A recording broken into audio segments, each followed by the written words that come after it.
Good morning, students. I hope that all of you are fine and doing well. Okay, students, we were discussing the chapter Life in Rural Areas, and the next topic we are going to discuss cultivation of cash crops. So, what do you mean by cash crop? So, cash crops are crops which are produced or which are grown for sale or to earn profit, right? So, in 19th century, there was an increase in cultivation of cash crops. Why? First of all, what kind of cash crops like indigo? What is indigo? Indigo was an blue colored dye. Indigo, jute, oil seeds, sugarcane, tea, coffee, cotton, right? So why there was an increase in its cultivation?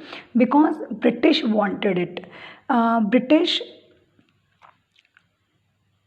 encouraged cultivation of cash crops as these crops were widely used in British manufacturing industries. And what British did, the English East India Company forced farmers to grow cash crop instead of food grains.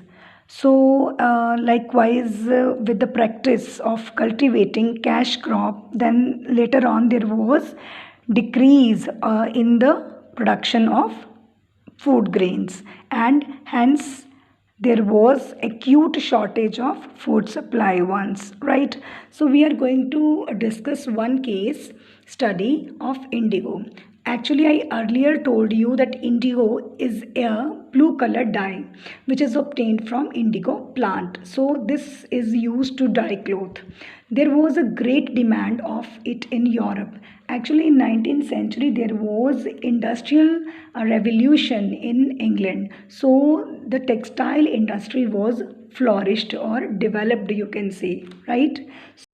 As textile industry developed, so in Britain there was a demand of indigo to dye cloth. Okay, and the climate of England was not suitable for growing indigo, and it imported Britain imported indigo from other places like you can say North America, West Indies, right? But it was very costly to import indigo from these countries. So British they turned to India because India's climate was suitable for growing indigo, and there was cheap labor available in India, right? So British they turned to India now.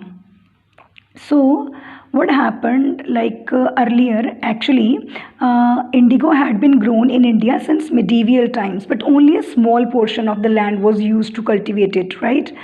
But company forced farmers in Bengal to grow only indigo as the farmers in Bengal they wanted to grow rice and some food grains, but company forced them to grow only indigo as it was very beneficial for them, right? Because they could get indigo from India at very cheap rate and which can be profitable for them. By the beginning of the 19th century, Indian indigo was a major export to England, right? Since indigo cultivation, it fetched huge profits to the company. So some of the officials of the company they began to privately invest in indigo plantations. So cultivating indigo it was a labor intensive job. It means that it requires more and more labors. So planters they what they did they signed a contract with the cultivator that he would sow only indigo. Earlier when they sign any contract with any cultivator or farmer, so they you can say decide some conditions that they will pay a good amount of indigo to them. But what happened after the signing of the particular agreement, the profit of the cultivators were getting reduced day by day, right? They were not getting the right amount of the indigo from planters. and the indigo cultivators, they were not free to sow other crops, right? And there was drawbacks to grow indigo in their fields. Number one, that they were not getting the right amount, okay? And the other thing that indigo, by growing indigo, the fertility of the land was getting reduced, so they were not able to grow other crops in their fields, right? So here, like in 1860, Deebandhu Mitra, he wrote a play called Neel Darpan, right, in which he had written about the exploitation done by indigo planters on indigo cultivation. So there was only one way left with indigo cultivators, just to revolt against indigo planters. So the Indigo Rebellion of 1859-60 in Bengal, it was a powerful peasant protest. It was a program of non-cooperation with the planters, that we would not cooperate with planters now. Thousands of peasants, they refused to sow indigo on their land, right? Or the cultivators, they attacked the indigo factories, and they beaten up the agents of planters. Then the peasants also socially boycotted who served, you can say, who were doing jobs in European on plantations. Even the women also, they took part actively in this revolt. At some places, the local zamindar also, they supported the peasants.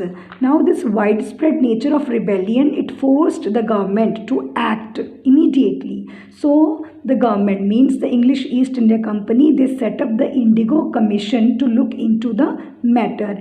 And what they found, that the planters were at fault, they were doing exploitation. So what the Indigo Commission decided, they decided to stop planters, right? So Bengal stopped being the hub of indigo cultivation, and then the planters, they shifted their base to Bihar, right? So exploitation of indigo cultivators, however, continued, but it was reduced.